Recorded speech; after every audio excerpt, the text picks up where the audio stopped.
Hey everybody, how you doing? This is James W. Falcon, and welcome to Saturday afternoon. It is 2 p.m. Eastern Standard Time here in the good old state of Maryland, in the city of Baltimore. I want to welcome you. This is week number 3 of our series that I've entitled Next Level Leadership. Week number 3 of our series, Next Level Leadership. So we're going to give everybody a minute or two to join us, a minute or two to sign on. I understand I'm learning about how social media works, and somebody told me recently that it takes roughly about 8 minutes before Periscope actually registers a broadcast. So I've tested that a few times, and I've found that to be absolutely true. Now I'm not going to waste your time for 8 minutes, but I am going to slow my roll just a second or two so we can make sure that some other people get a chance to jump on the broadcast. So give me just a second while I peruse my notes, and then we're going to jump in to week number 3's lesson on the Next Level Leadership series that's called Obligations. You're going to really enjoy and appreciate this series, hopefully, as you have the previous 2. Hello, thanks so much for joining. Thank you for your precious time this afternoon. Let's give ourselves just a few more minutes and we're going to officially get started. Got so much to be able to share with you. Listen, for those of you that have already tuned in, I would like for you to do this for me, and just do me a favor if you wouldn't mind. And just go ahead and invite people from your friends list on Periscope, and I hope you get a chance to do that so you can spread the word and help us out. Everything that we're doing is encouragement based. It's all my opportunity and mission to be able to share with people what's important. As my name is James W. Falcon, I am building an encouragement-based network. I started in 2010 building a network that I have called Encouragement is Key.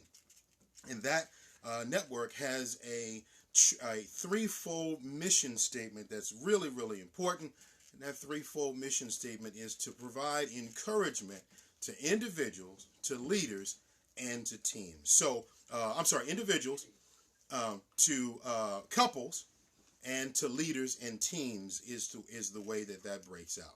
So I want to encourage you to stay encouraged, but I also want to encourage you to follow this leadership series. We're going to do this for 2 more weeks, and it's going to be exciting because this is based on some information that I obtained as I studied leadership. I got my master's degree, started an accelerated program in 2009 and 2010, and when I finished up, I was able to write a paper on leadership intervention toward performance improvement. So what I'm going to share with you is basically the findings from that study. After 13 months, I was able to actually, I think it was probably about the 8th or 9th month that I really got my paper, my thesis together, and was able to present the facts and the findings of my study.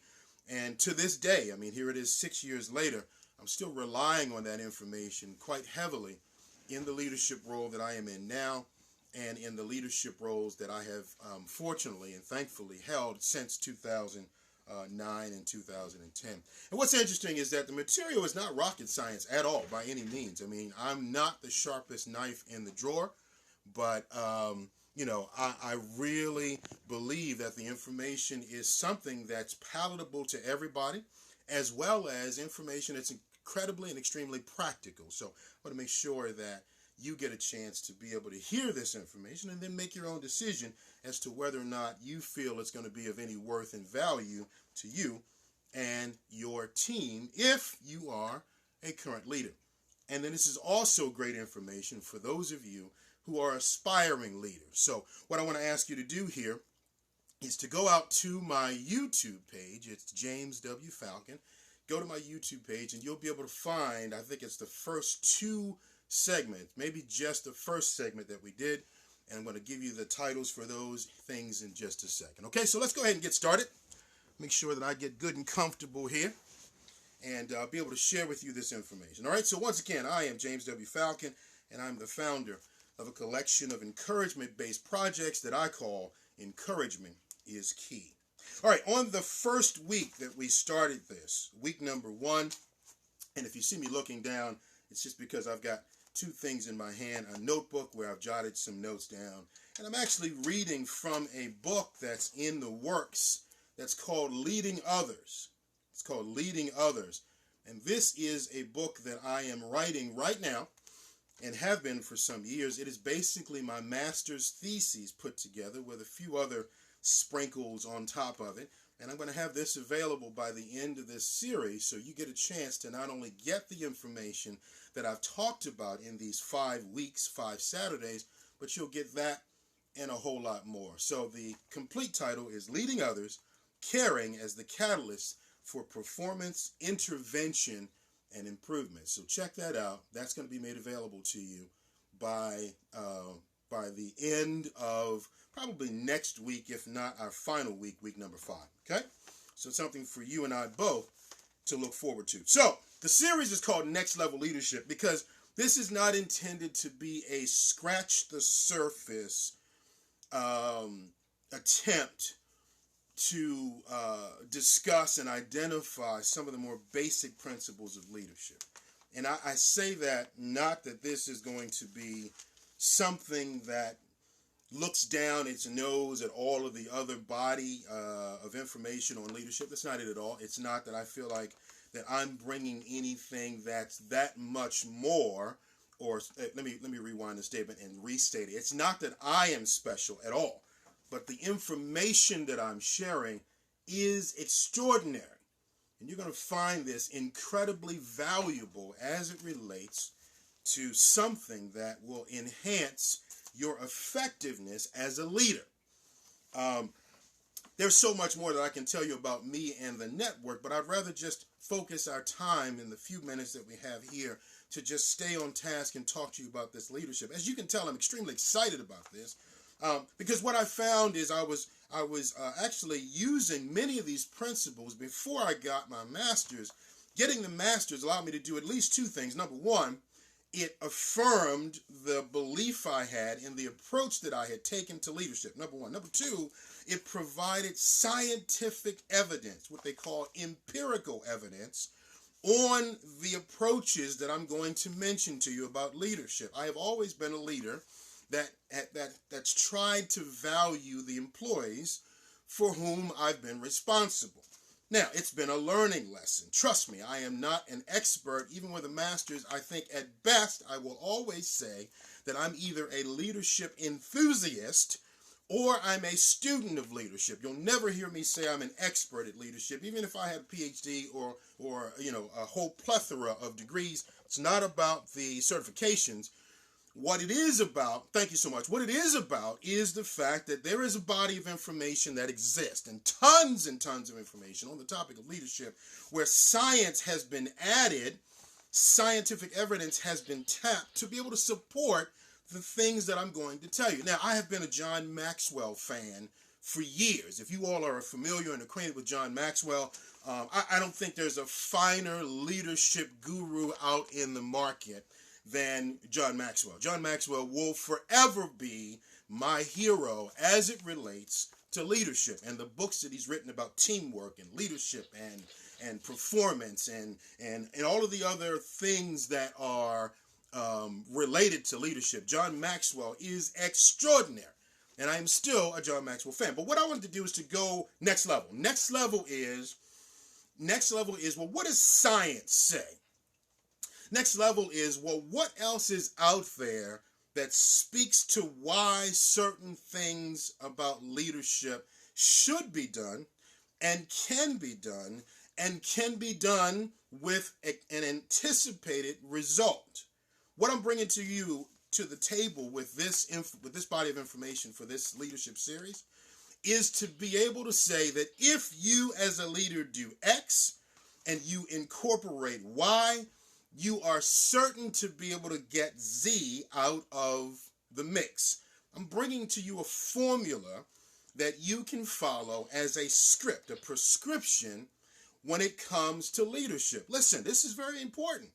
If you've been a leader that's been plagued by performance-related issues, if you've been a leader that's been, suffering from headaches as it relates to the nuances of your job as a leader, if you've been a leader that have absolutely loathed doing annual reviews. Hey, how you doing? Thanks so much for joining. If you've been a leader that struggled with having certain personalities on your team and you didn't know how to make those personalities work, if you've been a leader and you've realized that you have certain employees that have just not been a part of the fold, so to speak, well, I'm going to share with you some information today that you are really going to enjoy. Again, my almost said expertise, but I don't want to do that. My passion is encouragement, okay?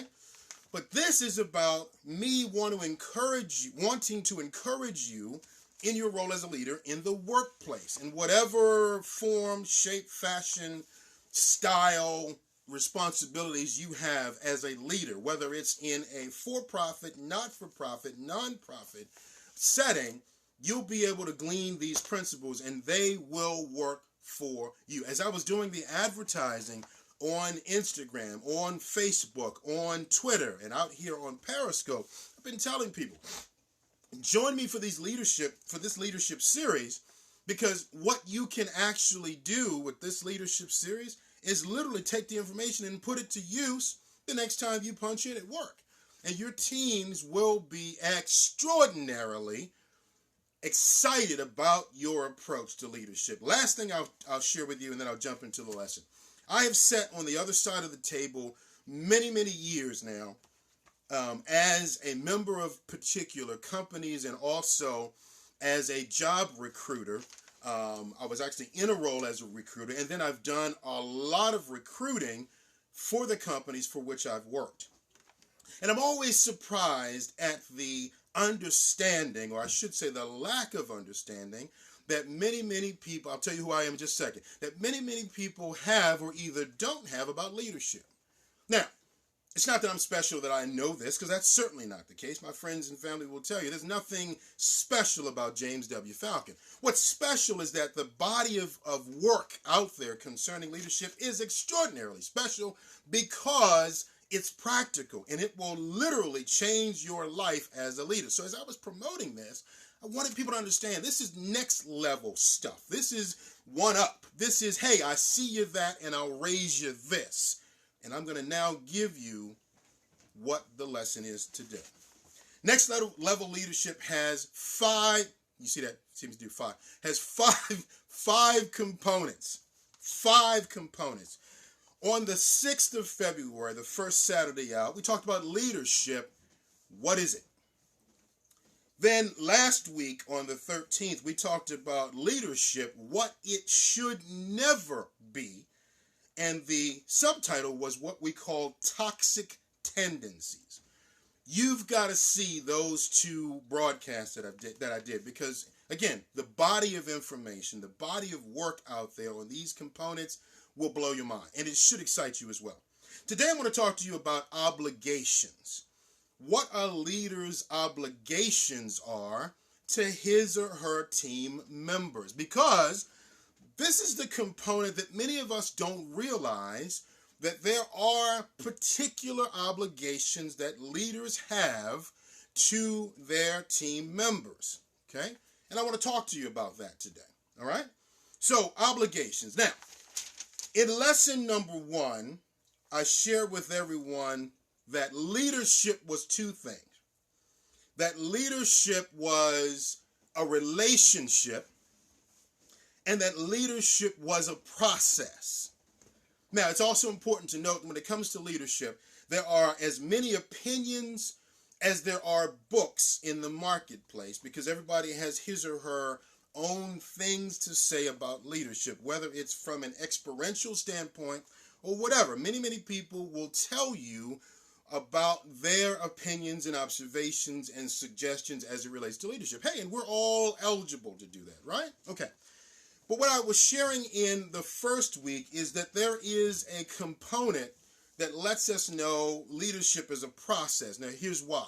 In segment number 1, I talked to you about the fact that there was a man named George Homans, Homans, in 1958, who did a study that basically postulated that all of us as human beings do something when we interact with people that is a basically, it's a form of exchange where we go into relationships wanting to give and wanting to get. Hey, no surprise there, right? So from George Homans' study in 1958, someone else jumped in the mix. And again, go out to my YouTube channel and you'll see segment number 1. Somebody else thank you so much for the hearts in the comments. Somebody else jumps into the mix and adds another piece of information. So by the time we get to the 1970s, we have a couple of components that researchers have put together that basically say that the glue that brings leaders and members together in professional settings is one that exists on a vertical plane. It exists vertically because the leaders, who are always thought to be at the top, are giving to the members, and the members in response are giving to the leaders. So there is a vertical exchange relationship. But as researchers started to delve into this a little bit more, what they realized was that it's not vertical so much as it's horizontal. And in that whole process, what they realized was taking place is that the entire exchange really is the onus of the leader. It's what the leader does, and most importantly, what the leader does not do, that really starts to set the pace and the tone for that exchange. We talked about that week number 1. That's important because in that line of thinking in the 1970s, specifically in 1975, and I know this is totally geeky information, but trust me, it's going to have it's going to make an indelible impression on you, and it really, I hope to empower you with this information so you can put this into play right away. In 1975, 3 researchers, Dan Searle, Grahan, and Haga, developed a theory that they called the leader-member exchange theory. Looking right here at my notes. The leader-member exchange theory was the theory that took George Homans' input and several other researchers' input, and start to really build what other researchers have said is one of the most comprehensive theories about leadership in the marketplace. As a matter of fact, some writers have said the LMX theory, leader-member exchange theory, is probably the most conclusive and incorporating theory ever written, because it starts to really monitor the interactions with the leader to his or her team members. Now, here's why. One of the things that they said that happens is that it's a process because the leader comes into a team setting, and for whatever reason, the leader starts to pick people for certain things. The people that the leaders pick probably have some similar characteristic, whether visually or whether the leader thinks that the people would serve them well. The theory goes into a lot of detail in terms of that process that leaders take to say, hey, I'm going to start tapping. Okay? So it's the leader's role to be able to set those parameters. So the leader is in effect saying, hey, listen, this is what we're going to do, and this is why we're going to do it. And both parties have to agree. That's what the LMX theory says. Now, in the theory, and this is, I want to make sure I laid that groundwork properly in this discussion. In that theory, there was something that was identified, and again, this is not rocket science. You're going to definitely appreciate what I'm about to tell you. They identified 2 terms that we use here in the 2000 plus years. They identified these 2 terms, and we use them all the time, but we probably don't even realize that it's the LMX theory And the researchers, Dansereau, Gray, and Haga, that actually gave us these particular terms. And the terms are in-group and out-group. Listen, the LMX theory says that you have two groups of people, in-group team members and out-group team members. Now, let me tell you why that's important. But before I do that, I'm going to define what an in-group member and an out-group member is. Remember, I said that leadership is what? A process, and that leadership is a relationship. What the researchers discovered is that based on the relationship quality that people have with their leaders, their team leads, their supervisors, their managers, whoever the direct person is that they report to in work settings, they believe that the quality of the relationship determines many, many positives or negatives from things that range to whether or not people feel a sense of community, whether or not people are motivated or inspired to want to do their jobs, whether or not certain people get a chance to function outside of the realm of their job descriptions, or do I get to be a person that's been selected for special projects? So everything from mindset to motivation to attendance to raises and performance improvement spikes, all of those things plus, these researchers are tying to whether or not a person has a particular quality relationship with his or her leaders. In-group members experience high quality relationships with their leaders. They have free access to their leaders. They have access to their leaders repeatedly. The leader says to this group, my office door, though it may be closed, is never closed to you, Joe or Mary. Feel free to come in at all times. These people may have the leader's cell phone. They may hear from the leader about work-related things outside of work hours. These people may be tapped to, hey, Joe, can you come in the office early tomorrow because I'd like for you to do X, Y, Z.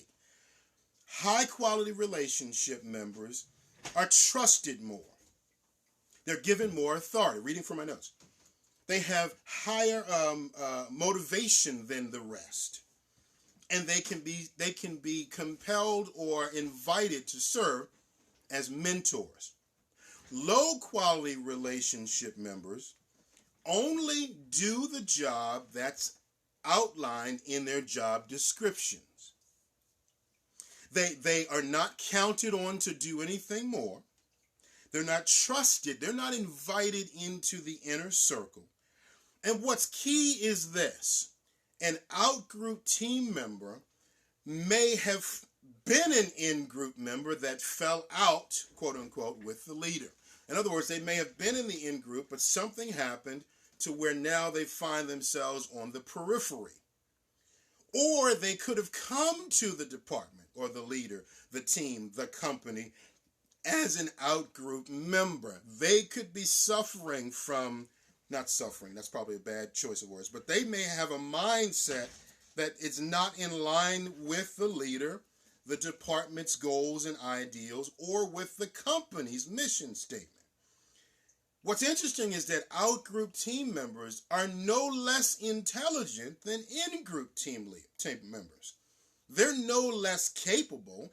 They are equally as talented. Listen, this is really important stuff because I want you to use this understanding when you get to work, even Monday or tomorrow if you have to work. If you are a leader, if you are an aspiring leader, then literally your hands should be moving at lightning speed taking notes. Not because James W. Falcon is saying anything important, not that it's coming from my brain. I'm telling you about the empirical evidence, the science that exists in the workplace. So if you are an aspiring leader, if you are fresh out of college or you're jumping into a particular company for the first time and you have never had a formal leadership position, this information should be golden to you. And even if you have had leadership experience, this should still be golden because this is going to change your mind about your engagement for the team.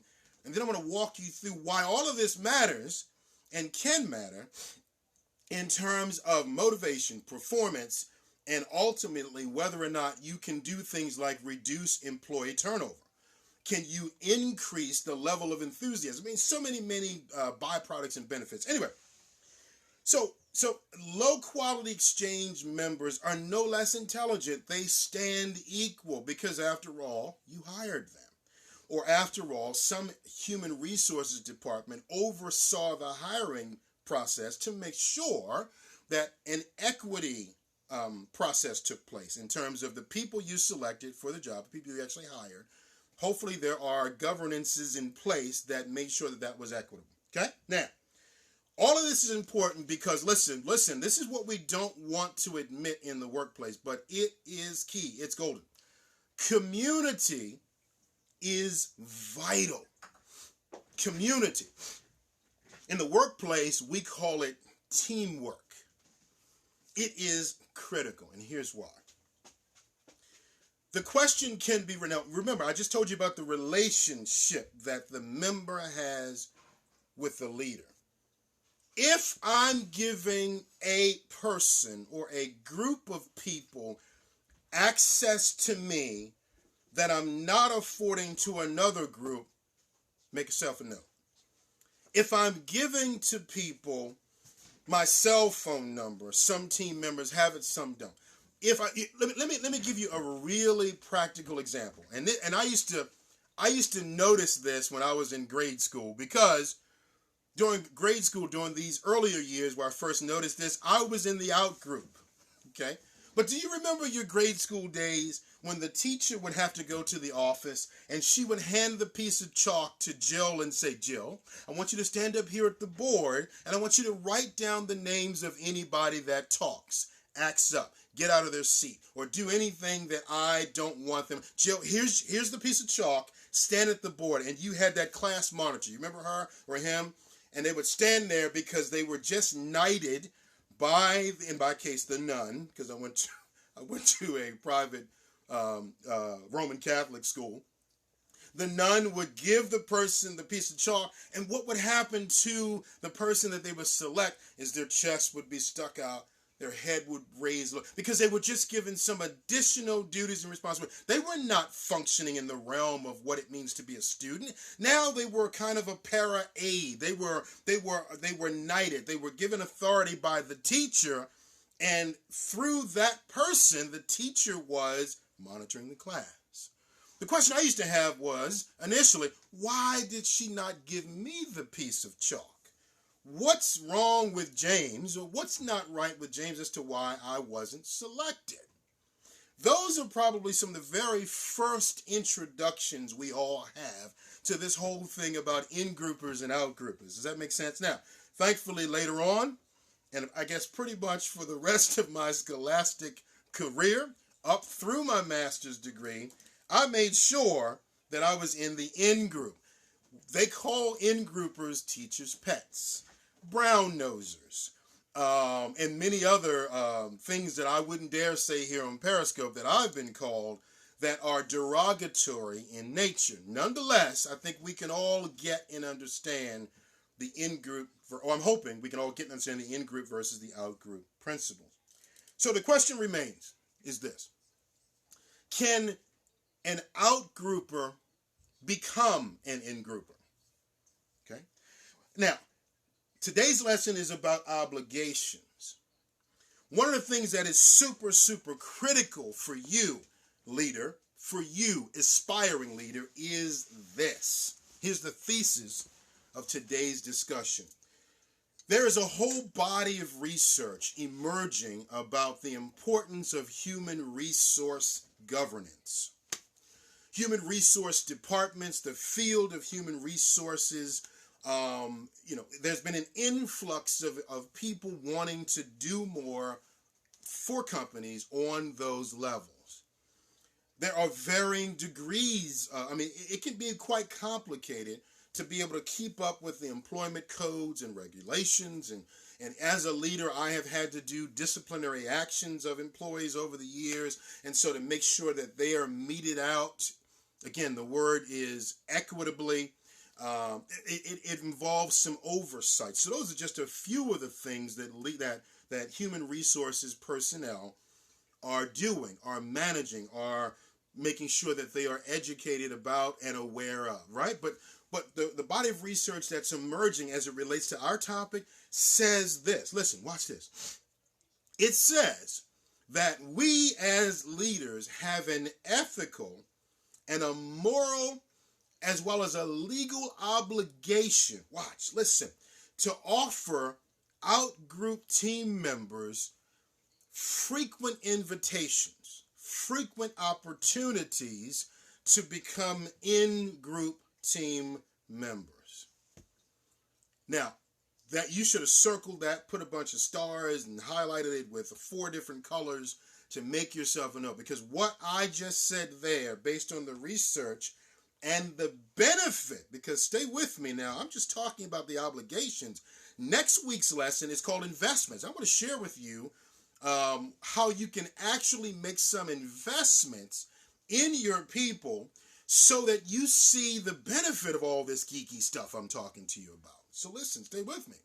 So they're saying that you have to turn and focus your attention on out-group team members frequently. What's interesting as a component of the description of out-groupers is that group of people, remember, it's based on relationship. It's based on the level of the quality of the relationship that the out-grouper or people in general have with their leader. High quality exchange, high caliber performance, increase in motivation. Low quality exchange, just expect them to do what the job says. If you're supposed to be an 8 to 4:30 person, they will get there at 1 minute to 8. They will punch out at 4:29, right? You will only expect out-groupers, for all the reasons I mentioned, to do just and only what the job requires. This body of research says that you have to go after them. You have to invite them. So it's not that you have to have a heavy-handed approach to them, but it's important for the sake of community and team, and then I'm going to show you in the next 2 weeks for performance improvement, because out-groupers are not performing like in-groupers. They don't have it in them motivation-wise to do that. They are capable intellectually, they are capable from a talent standpoint, they just choose not to. So community, teamwork to leaders is vital. It is critical that you assess on a regular basis how cohesive is my team. I don't know if you've ever had this experience. I hope you haven't, but I have, unfortunately, where I've stood in front of groups of people that have reported to me, and you see 1 or 2 people, and they kind of sit there, and you see it all over their face, and they kind of go, "Here it goes again," right? And I say that kind of jokingly, but it's painful as a leader to stand in front of a group of people, and 1 or 2, the group is seated here in the center. You got 1 or 2 people that are seated on the sides, or you have that one person who's all the way in the back, that as a leader you have to go, "Hey, Mary, come on up and join us," right? Everybody realizes that, and you've probably been that person, or seen the dynamic of the leader trying to make some very small, subtle, or sometimes some overt invitations to invite these people to join the team. Team should be critical for you as a leader, especially if you are in a production-oriented environment, because the more cohesiveness that you have, the more in-groupers you have than out-groupers, you're liable to see a huge bump in performance. I need to mention that when it goes back to the definition, in-groupers tend to be a much smaller group by nature and definition on teams. Out-groups tend to be much larger groups, and it's difficult to reach them depending on what their out-group reasons are. So, as a leader, and this is what was always impressed upon me, and I want to impress that upon you,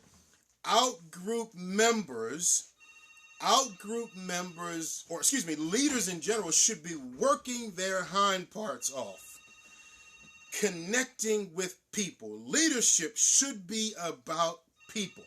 Leadership should be about people. 3 times. Leadership should be about people and processes. And depending on your moral compass and a lot of other values, you determine what goes first in that sentence. But leadership should be about people and processes. So put that in whatever order that your moral compass, your professional compass wants you to do. But it's important that you realize this. When you step into a leadership role, more than any other thing you're going to be doing, you're going to be addressing, managing, assessing people and their contributions to the team. Yes, you'll work emails ridiculously. Yes, you'll prepare memos. And yes, you'll do standard operating procedures. You'll do SOPs. You'll do all kinds of things by rote. You'll be in meetings. You'll do conference calls, WebExes. You'll do a bunch of things. But at the core of it all is your connection with people. Question is, can outgroupers become in-groupers? Now, let me pause from my litany of sharing with you things to actually go to a particular study. Now, this study that I'm going to share with you served as the basis for my thesis in graduate school. Okay? It served as the basis for it. When I found this theory, I literally did leprechaun kicks. When I found this study, this particular study, not theory, study, I literally was doing leprechaun kicks up and down the hallways and every chance I got when I looked at the components of this particular theory and let it really wash over my little brain. And the theory was by two researchers in 1980, the study was done by two researchers in 1984, Scandura and Grahan. Now, Grahan was a player in the development of the leader-member exchange theory back in 1975, based on what I told you about 20 minutes ago. So here we have Grahan again. Scandura did multiple things before and after this particular study as it relates to leadership and the LMX theory as well. So the two researchers come together and they did this study, and you can find this out on the internet, and it's called, quoting, Moderating Effects of Initial Leader-Member Exchange Status on the Effects of a Leadership Intervention. That's the name of the study. Moderating Effects on Initial Leader-Member Exchange Status on the Effects of a Leadership Intervention. And they did that study in 1984. Do you know what the study consisted of? I'm glad you asked, because I can't wait to tell you. The study was done in a Midwestern company here in the United States. It involved 83 people. And basically, here's what's really critical, because this study blew my mind. Knowing this transformed everything for me for leadership. So we talked about relationship. We talked about process. We talked about in-groups and out-groups. I gave you the definition and the characteristics of both. I talked to you about community. I talked to you about teamwork. I talked to you about the ethical, moral, and legal obligations leaders have to make extend the invitations to out-group members so that they can enlarge their in-group membership base. And I share with you that one of the benefits is, as it relates to a production-oriented environment, you want more in-groupers, because the higher the caliber of the quality of the relationship, the higher the output and performance typically from in-groupers. So you want as many in-groupers as you can possibly get, acquire, develop, invite, identify, etc. Are we with you? You with me? Okay. So here's what the study did. The study took two groups of people, in-groupers, out-groupers, and the study sought to find which group of people would benefit most from having a change in the relationship quality with their leader. The study sought to find out that if you have an in-group and if you have an out-group, if the leader goes to which of the groups, they're going to be more open to respond. The study sought to show, because by the way, it's important for you to know, I'm looking at my book here, it's important for you to know that it was a longitudinal study. I know this is geeky stuff, but stay with me. It was a longitudinal study. That means it happened over a period of time, specifically for this particular study that Scandura and Grahan did, over a 26-week long time, so 6 months. And what happened in the study was amazing in terms of the findings. one of the things that happened was that the out-group members responded, quote unquote, according to the study, their words, not mine, more favorably to the leader's intervention, open doors, opportunities extended. Now look, you've got a group of people. This should blow your mind, folks. You got a group of people they're enjoying a high quality relationship with the leader. Man, they are teachers' pets, and I don't use that derogatorily. I'm just saying that they were the people that were given the pieces of chalk. Hey, Joe, Jill, Frank, Mary, stand at the board. It was that group. They had their citizenship mindset. In other words, their sense of connectedness was higher. Talking about in-groupers. They wanted to come to work. They couldn't wait to get to work. You could expect to see them many hours before the start time where the shop opened, and probably many hours after. They took folders home to do projects with and for the leader or for the company or the department at large willingly and probably on a frequent basis. Remember in the 1970s, we all watched a show, or at least I did, called Welcome Back, Kotter. You remember that? And it was funny because there was a character on Welcome Back, Kotter. Everybody remember Horseshack? And for those of you too young to remember, Google it. You'll see it. You'll love it. Promise me. It was typical 1970s, right? Like, I'm assuming 70s, early 80s at least. And this character Horseshack was always the one that when Mr. Kotter, the teacher, would throw out a question, Horseshack would go, ooh, ooh, ooh, ooh, ooh, ooh, ooh. And he would do that. And that was his mantra. That was his thing, that when Horseshack went, ooh, ooh, ooh, we all laughed because that was Horseshack. That's the way he functioned in class. He couldn't wait. He was your geek, your nerd. He was always plugged in. He was also kind of your class clown. But so that's the in-groupers, okay? Now, this longitudinal study by Scandor and Grayan in 1984 identified the fact that out-groupers were basically like, ooh, ooh, ooh, ooh, ooh. In other words, they were more excited. My words, not the researchers. They were the thirstier group as it related to wanting to have a change in the quality of their relationship with the leader. Is that not mind-blowing? Why is that important, folks? Because the people that you see on your respective teams that clearly have said to you, they don't want to be there. I can't wait till I retire.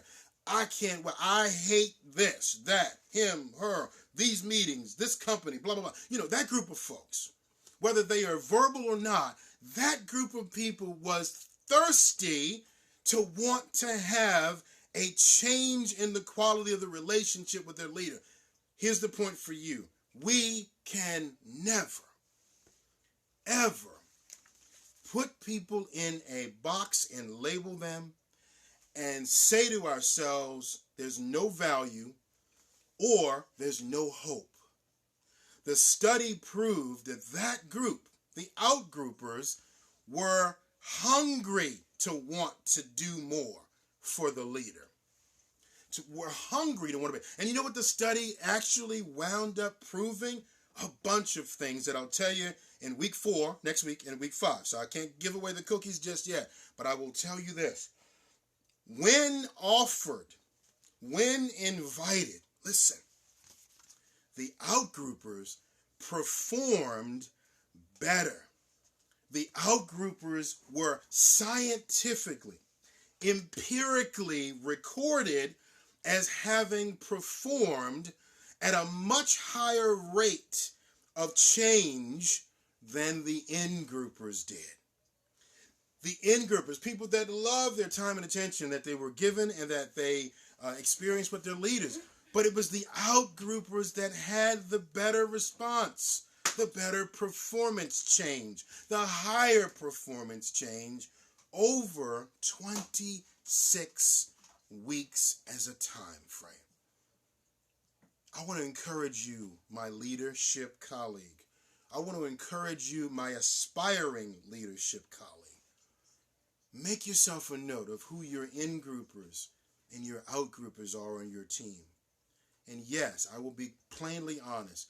They may irritate you. It may be difficult to have them around. because they roll their eyes, or they suck their teeth in meetings, or they are quick to give you the shoulder and the back in meeting settings, or they have nothing to say. They sit in meetings with their arms crossed, and while everybody's talking and the discussion is going, they're the people that go, whatever. Right? You clearly see it on their bodies. Their language, their body language says, I don't want to be here. As encouragement number wherever I am on my list, I want to first share with you that you know this.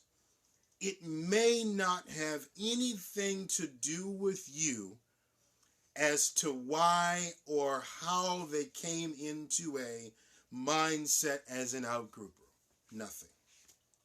Then again, it could be related to you. Maybe you said the wrong thing, did the wrong thing, didn't do the right thing fast enough. I mean, it may or it may not be directly related to you. Maybe, and you've probably been there, have you ever applied for a job? I know I did this at least twice very early in my professional career. Have you ever applied for a job to a company that you really didn't like, but you needed the money?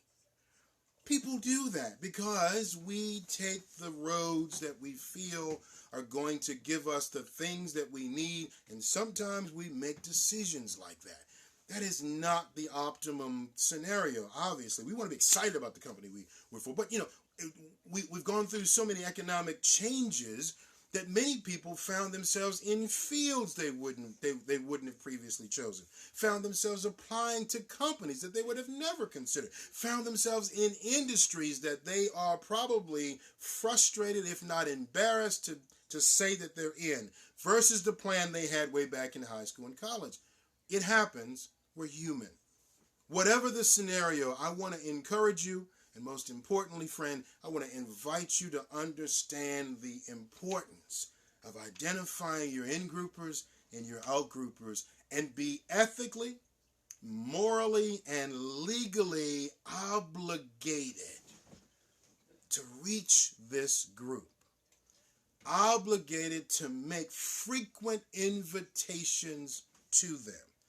Next week, I'm going to give you an outline and prescription in terms of what to do about this group specifically, because I'm not sharing with you yet the real magical component of the study that I just told you about.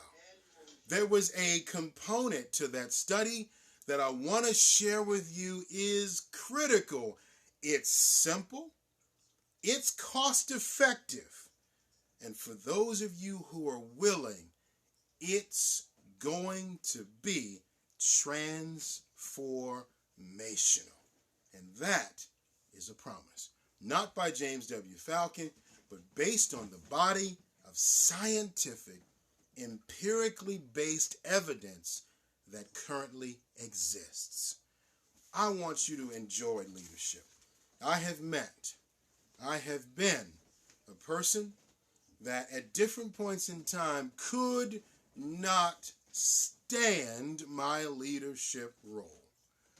Initially, before I discovered all of this, I thought leadership was because I either was selected, promoted, or applied because I was an outstanding rep or whatever the frontline duties and responsibilities were. And somebody said, James Falcon, we want you to lead the group. Let me tell you something.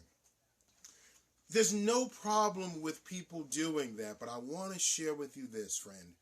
Because you were an outstanding individual performer has practically little or no value, or at least not as much as people want to give stake to it, of you being an outstanding leader. Because if you were the phenomenal frontline rep, you can't understand a lot of times why other people aren't motivated like you are or were. And you tend to be heavy-handed. Leadership is about people and processes. When you step into a leadership role, and this is purely James W. Falcon's passion talking, purely at this point. I've closed up my books, okay? This is me talking to you. Leadership needs to be about people and processes. If you put those two components together, you have a winning combination.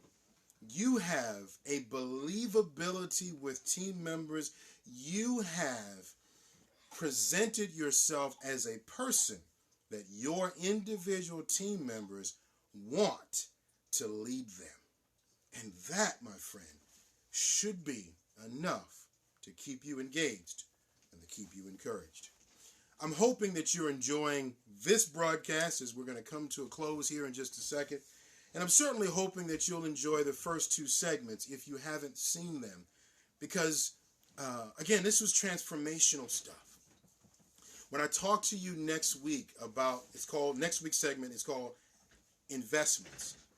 Investments are going to be some prescriptions and things that I'm going to give you. There's one huge principle that I want to share with you next week that'll blow your mind. And I'm going to give you not only the empirical evidence, but I'm going to also share with you some experiential pieces of what I have discovered and some benefits that I've been enjoying for years. Do you? I can't wait. I'm so anxious. I'm like a kid that can't wait to get downstairs for Christmas to open his gifts. I got to share this little bit of information. Don't want to, but I'm too excited not to. Do you know that you can take 20 minutes a week, 20 minutes every 2 weeks, and invest in your individual team members and see an increase in profitability, an increase in performance, an increase in motivation, a decrease in employee turnover, an increase in good citizenship, an increase in the desire to mentor. You will have, with one simple investment, listen everybody, next week you need to join me, 2 p.m. on Saturday. And what's that date? That is the 27th of February. So as we're closing out the month, I'm going to give you some keys. I'm going to give you some things that I want you to actually do. And by week 5, when you do these after hearing the week 4 challenges and information, by week 5, I want you to join me and I want you to type in, James, it worked. James, you've lost your mind. James, you need to be on something. James, you are unsupervised. James, I liked it. I did it. And I want you to tell me honestly. And or at any point in time, I want you to email me at encouragementiskey2013@gmail.com to give me your feedback, your comments, your yays and nays, your pluses and minuses about the information that I'm sharing, about me and about how I'm sharing it. Please do that. I want to invite you to do that. I want to stay connected to you as much as you would allow. Encouragement-is-key2013 at gmail.com is my email address. But I want you to share some things with me and say, James, I'm loving this information. James, this worked. Or James, I don't really understand. What about this? Please, I want to be a resource. I have touted this series as the most unique presentation on leadership available. And I truly believe that. I truly believe that based on the information I'm telling you. You're not hearing these components in other leadership books and series, etc. So I'm bringing a number of different pieces together, and it's kind of like a large blanket that has many folds, because I want, see the hand jive thing I did? Did you like that? I want to present these things to you because they've been monumental.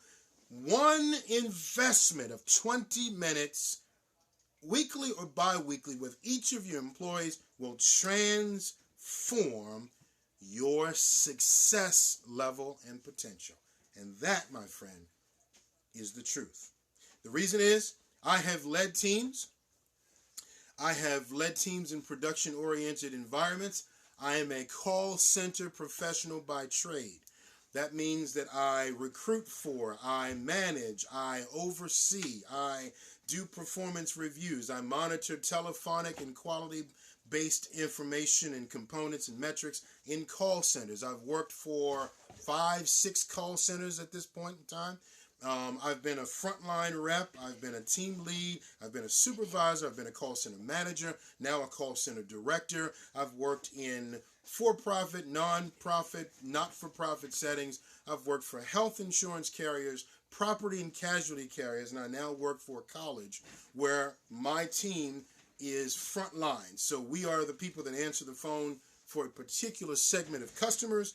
And then in many cases, I had teams that answered the phones just generally. Not the switchboard kind of situations, but for like one of my teams set appointments in hospital settings.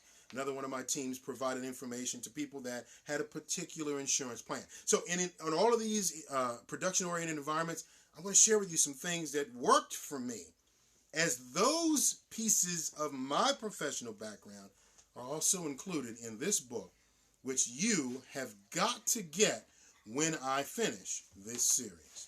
So with just and only 4 minutes left, I want to invite you to understand what this is all about. I typically get in the beginning of these broadcasts, and I get it, people that come in and out of Periscopes, they don't want to wait for a whole hour to try to figure out what that guy on the screen is saying. They want to know. So for those of you that just joined, or to make clear for those of you that have been with me for these past 45 to 50 minutes, what's the point? It's about leadership. What's the point? I want to give you some tools to make you the most effective leader that you can possibly be. James W. Falcon is who I am.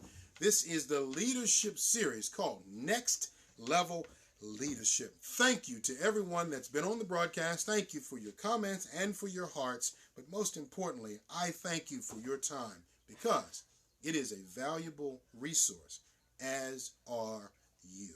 Join me next week, Saturday, what did I say, the 27th of February, right here on Periscope. We're going to give you lessons 4, and then the following week on the 5th of March, we're going to do number 5.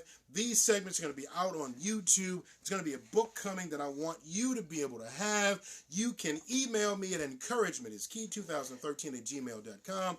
I want to be a resource for you in any way, shape, form that I can. From me to you, enjoy the remainder of your day, and I'll leave you with these 3 things that I always communicate at the end of every book and every time I'm standing in front of people, whether it's live, on Periscope, or in face-to-face settings. Whatever you do, and however you do it, be sure to get, to be, and to stay encouraged in everything. Thanks so much, James W. Falcon.